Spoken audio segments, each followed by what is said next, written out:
L'année 2010 a été celle où nous avons commencé à sombrer dans l'abîme. Après la saison précédente, Rafael Benitez a démissionné. Son successeur fut Roy Hodgson. Sous la direction de Tom Hicks et George Gillett, le club avait accumulé des dettes dépassant 350 millions de livres sterling. La situation était critique, les créanciers exigeant le remboursement.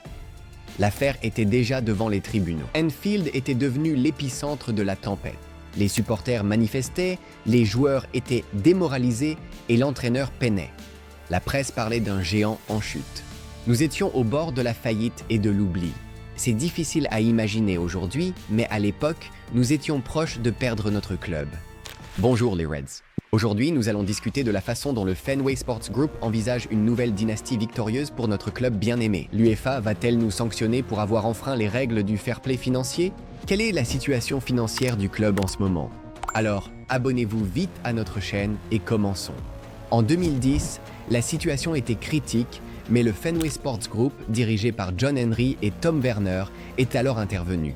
Cette entreprise américaine est spécialisée dans les investissements sportifs. À l'époque, ils possédaient déjà la franchise de baseball des Boston Red Sox.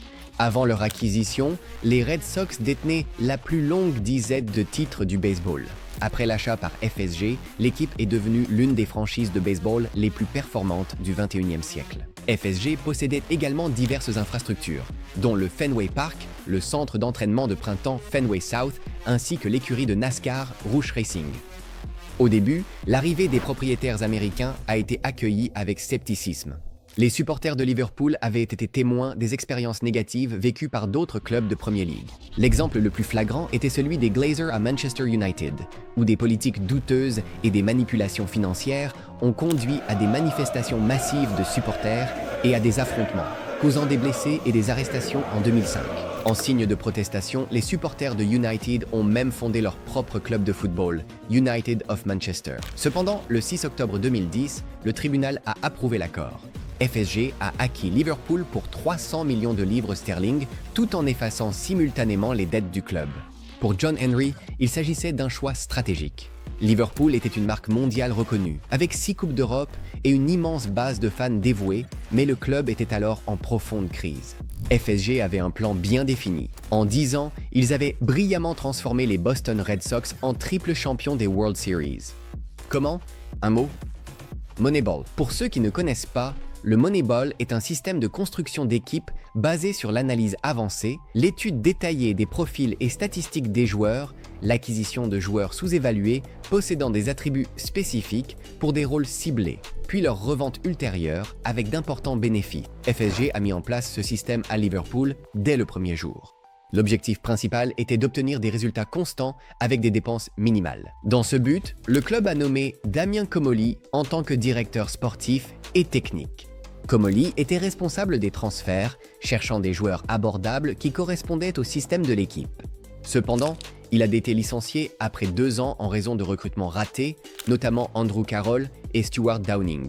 Laissez-nous un like si vous vous souvenez de ces joueurs dans l'effectif. Tout n'était pas mauvais, cependant. Le mandat de Comolli a notamment vu l'arrivée de Luis Suarez. Comolli a également limogé Roy Hodgson en tant qu'entraîneur et a nommé la légende du club, Kenny Dalglish. C'était une bonne décision, mais pas efficace. L'équipe a terminé 6e de la Premier League, puis 8e la saison suivante. Le club ne pouvait pas se permettre une telle instabilité, manquant la Ligue des Champions pendant 2 saisons consécutives, ce qui a porté un coût important au budget. La viabilité de l'équipe en dépendait. Les supporters étaient mécontents et des rumeurs circulaient déjà sur l'inefficacité de la direction. FSG a réagi. En avril 2012, Comolli a été limogé. Le manager de l'équipe à l'époque, Brendan Rodgers, a repris les responsabilités liées au transfert. Rodgers était un fervent partisan du Moneyball et un technocrate. Depuis ses années en tant qu'adjoint de José Mourinho à Chelsea, Rodgers s'était fortement concentré sur l'analyse de données. Lorsqu'il est devenu manager de Swansea, il a bâti le succès de l'équipe sur l'analyse de données et le recrutement de joueurs.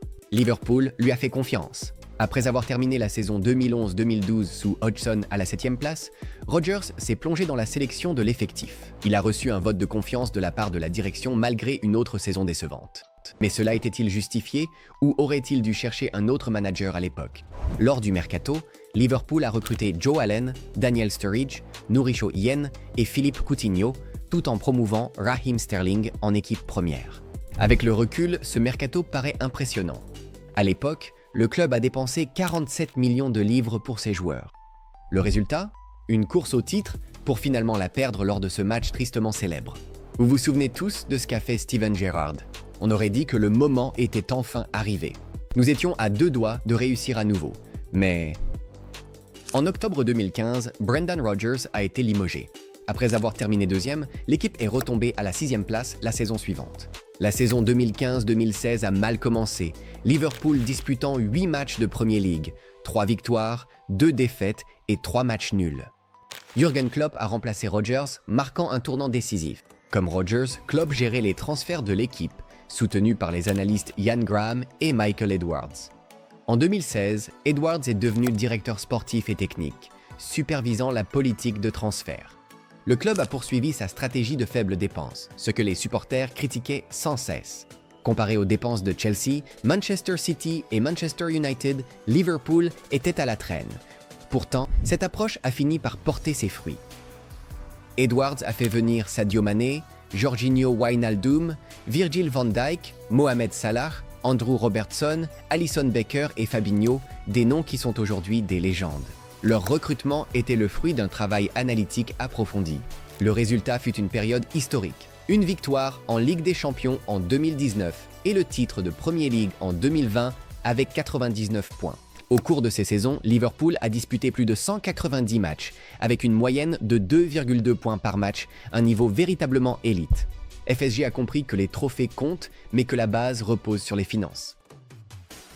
L'agrandissement d'Anfield a porté sa capacité à 61 000 places. En 2023, les revenus annuels du club ont atteint 715 millions de livres, un record. Les dettes héritées de X et Gillette ont été effacées, et en 2023, un investissement de Dynasty Equity a permis d'équilibrer complètement les comptes. Les partenariats commerciaux ont également généré des millions. L'accord avec Nike rapportait environ 35 millions de livres par an, plus un pourcentage sur les ventes de produits dérivés, tandis qu'un nouveau contrat avec Adidas est évalué à 60 millions de livres par an. En juin 2022, Michael Edwards a quitté son poste de directeur sportif, invoquant un épuisement professionnel. Il a été remplacé par Julian Ward, qui a recruté Darwin Núñez et Luis Diaz. Ward n'est resté qu'une saison avant de passer à un poste de directeur technique, remplacé par Jörg Schmadtke. Parmi les principales recrues de Schmadtke figuraient Dominic Szoboszlai et Alexis McAllister. Lui aussi n'était resté qu'une saison. En 2024, Edwards est revenu en tant que PDG du football, supervisant le directeur sportif Richard Hughes et le directeur technique Julian Ward. Revigoré, Edwards était prêt à faire bouger les choses. En 2024, Jürgen Klopp est parti. Les supporters craignaient de revivre les difficultés de Manchester United après le départ d'Alex Ferguson. C'est alors qu'est arrivé Richard Hughes. En juin 2024, Hughes est devenu directeur sportif de Liverpool, arrivant de Bournemouth où il occupait le poste de directeur technique. Sa nomination a été menée par Michael Edwards. Leur collaboration, entamée à Portsmouth 20 ans plus tôt, a posé les bases d'une tâche ambitieuse. Trouver un remplaçant à Klopp et obtenir des prolongations de contrat pour des stars comme Trent Alexander-Arnold, Virgil van Dijk et Mohamed Salah. Hughes, s'appuyant sur son expérience et ses relations, a commencé à transformer le club tout en maintenant sa compétitivité. Après que Xabi Alonso a choisi de rester avec le Bayer Leverkusen, Hughes a sélectionné Arne Slot du Feyenoord comme nouveau manager. La décision s'est appuyée sur les données du directeur de la recherche, Will Spearman, qui ont mis en avant la capacité de Slot à développer les joueurs et à maintenir un style similaire à celui de Klopp. Il a personnellement négocié avec Slot, lui présentant des dossiers détaillés qui ont impressionné l'entraîneur. À l'été 2025, Liverpool a établi un record du club en dépensant 446 millions de livres sterling pour les transferts, dont Florian Wirtz et Alexander Isak. Il a su équilibrer la préservation de l'héritage de Klopp avec des recrutements de haut niveau, posant ainsi les bases de la future domination de Liverpool. Mais comment le club a-t-il pu se permettre de telles dépenses ? L'UEFA va-t-elle imposer des amendes pour ces dépenses ? La base de ce succès financier a été la croissance des revenus du club, atteignant 715 millions de livres sterling lors de l'exercice 2023-2024, l'un des chiffres les plus élevés de l'histoire de Liverpool. Ces revenus proviennent de multiples sources, Des accords commerciaux, dont un nouveau contrat de sponsoring, probablement avec Adidas, d'une valeur de 60 millions de livres sterling par an, des droits télévisés, des recettes générées par l'agrandissement des tribunes d'Anfield à 61 000 places, ainsi que des primes pour avoir remporté la Premier League en 2024-2025 sous la direction d'Arne Slot. Un autre facteur a été l'investissement de Dynasty Equity en 2023, allant de 100 à 200 millions de livres sterling pour une participation minoritaire, ce qui a permis d'effacer les dettes restantes liées à la pandémie et de libérer des fonds pour les transferts. Ce matelas financier a permis à FSG d'éviter un financement externe de la part des propriétaires, respectant ainsi leur modèle d'autofinancement. Les ventes de joueurs ont également joué un rôle clé, générant 262 millions de livres sterling. Les transferts clés comprenaient Luis Diaz, vendu 60 millions de livres sterling au Bayern Munich, et Darwin Núñez, ce qui a abouti à des dépenses nettes de 187 à 200 millions de livres sterling. Ces ventes ont non seulement permis d'équilibrer le budget conformément aux règles de rentabilité et de durabilité, mais ont aussi rendu possible des investissements dans de jeunes talents qui correspondent à la vision de Slot en matière de flexibilité tactique et de rotation. La stratégie de Liverpool, sous la direction de Richard Hughes et Michael Edwards, s'est concentrée sur la conservation du noyau dur de l'effectif de Klopp pour la saison 2024-2025, tout en réalisant des recrutements ciblés pour assurer une domination à long terme. Isak, Wirtz et Hugo Ekitike sont considérés comme les futurs leaders de l'attaque, susceptibles de remplacer Mohamed Salah. Cela ressemble-t-il à la création d'une dynastie gagnante ? Après le titre de 2025, les médias et les supporters parlent de plus en plus d'une dynastie. Ce n'est pas qu'une simple métaphore. Dans les années 1970 et 1980, Liverpool a dominé l'Angleterre et l'Europe. Dans les années 2000 et 2010, Liverpool a fait sensation en Europe.